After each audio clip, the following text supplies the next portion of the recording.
بسم اللہ الرحمن الرحیم باب ما جاء اذا اقبل اللیل وادبر النہار فقد افطر الصائم۔ اس باب کے اندر حضور پاک علیہ الصلاۃ والسلام نے جو حدیث بیان کی ہے، امام ترمذی رحمۃ اللہ علیہ آپ کو وہ سمجھانا چاہتے ہیں، لیکن حدیث کو سمجھنے سے پہلے ایک تمہید سمجھ لو تاکہ آپ کو حدیث سمجھنے میں مدد بھی دے اور حدیث آسانی سے بھی سمجھ آ جائے۔ دیکھیں، جن ملکوں کے اندر مشرق اور مغرب کے مطلع صاف نہ رہتے ہوں، مثال کے طور پہ مغرب کی طرف عمومی طور پہ مطلع صاف نہیں ہے، یا وہاں پر پہاڑیاں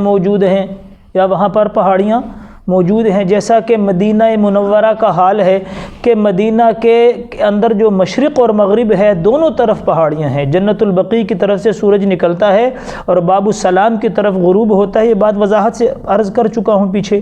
کتاب الصلاۃ میں، اور دونوں جانب پہاڑیاں ہیں۔ تو مغرب کا سورج غروب یعنی پہاڑوں کی اوڑ میں چھپ جاتا ہے اور گھنٹے کے بعد جا کے غروب ہوتا ہے۔ تو حضور علیہ الصلاۃ والسلام نے فرمایا کہ جیسے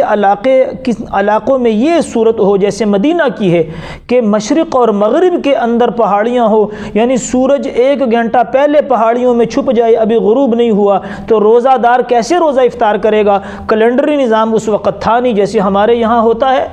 گھڑیاں ہیں، کیلنڈر ہیں، سارے نظام ہمارے تو بڑی آسانی ہے، لیکن باب سمجھنا بڑا ضروری ہے۔ کچھ علاقے ایسے بھی ہوتے ہیں کہ جہاں پر آپ کو کیلنڈر نہ میسر ہو تو پھر کیا کریں گے؟ تو لہٰذا حضور علیہ السلام نے فرمایا کہ ایسے علاقوں میں دونوں چیز اور جو علامتیں ہیں وہ بھی جمع کرنی پڑیں گی۔ مثلا کہ سورج تو مغرب کی طرف غروب ہو گیا، 1 گھنٹہ یعنی پہاڑوں کے اندر چھپ گیا، لیکن ابھی غروب نہیں ہوا، تو روزے افطار کے اندر دوسری علامت حضور نے فرمائی کہ تم مشرق کی طرف دیکھو، یعنی دیکھیں ادھر کہ جب مغرب کی طرف سورج غروب ہوتا ہے تو افق مشرق کی طرف سیاہی چھاتی ہے، اوپر آتی ہے۔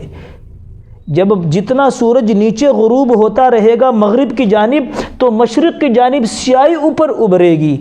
لیکن جب سورج پہاڑوں کی اوڑ میں ہو، ابھی نیچے غروب نہیں ہوا، تو افق کی جانب اندھیرا نہیں آئے گا۔ یہ اللہ کی ایک قدرت ہے، کیونکہ پہاڑوں کی اوڑ میں چلا گیا تو ہمارے لیے چھپ گیا ہے، اللہ کے لیے نہیں چھپا۔ لہٰذا سورج کے غروب ہونے کی علامت حضور نے فرمایا کہ جب سورج غروب ہوگا تو مشرق کی جانب دیکھو کہ وہاں اندھیرا اوپر آ گیا، تو سمجھ لو کہ اب سورج غروب ہو گیا ہے۔ اس لیے فرمایا کہ یہ علامتیں پوری ہوں تو پھر افطار کیا جائے۔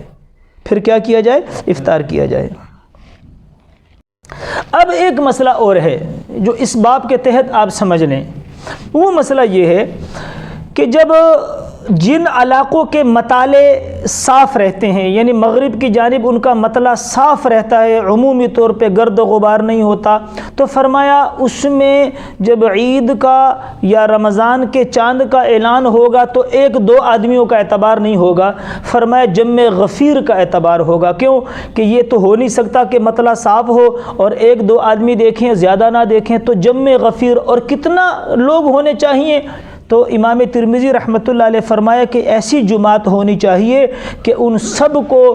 اس بات پر ہم کہیں کہ نہ تو یہ جھوٹ بولتے ہیں، نہ ان سب کو غلطی لاحق ہوئی ہے، ایک مسئلہ۔ دوسری مسئلہ یہ کہ زیادہ لوگ کو کہتے ہیں جو اجتماعی غلطی ہو جاتی ہے، ایک قانون اور بھی یاد رکھو اس مسئلے سے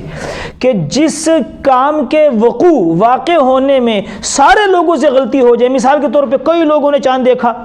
کہ بھئی چاند نظر آ گیا، اور کل جو ہے نا عید کا چاند نظر آ گیا، لوگوں نے عید کر لی، بعد میں پتہ چلا کہ بھئی وہ تو عید کا چاند نظر دیکھنے میں غلطی ہوئی تھی، چاند کے دیکھنے میں غلطی ہوئی تھی، یا چاند انہوں نے دیکھ لیا رمضان کا اور وہ دن رمضان کا نہیں تھا، لوگوں نے روزہ رکھ لیا، اجتماعی غلطی جس کو کہتے ہیں۔ جیسے کہ میں نے بتایا کہ ہمارے عرب کا اس وقت جن لوگوں کے ہاتھ میں توحید اہلہ ہے وہ نیومون کے اوپر کرتے ہیں، تو لہٰذا حج کا نظام بھی صحیح نہیں ہوگا۔ پھر تو سوال یہ پیدا ہوگا کہ لوگوں کے حج کا کیا بنے گا؟ تو فرمایا کہ جن لوگوں سے اجتماعی طور پہ اجتہاد میں غلطی واقع ہو جائے اور اس غلطی کی اصلاح ممکن نہ ہو، تو امام ترمذی رحمۃ اللہ علیہ فرماتے ہیں کہ وہ گناہ معاف ہوتا ہے، اس کا پھر کوئی گناہ نہیں ہوتا، اور عید اور روزہ اور حج سب کچھ ٹھیک ہو جاتا ہے، وہ اجتماعی غلطی ہے۔ اس لیے کہ حدیث میں آتا ہے، حضور نے فرمایا جس کو جمع غفیر خیر اور اچھا کہے پس وہ اللہ کے نزدیک بھی اچھا اور خیر پر ہوتا ہے۔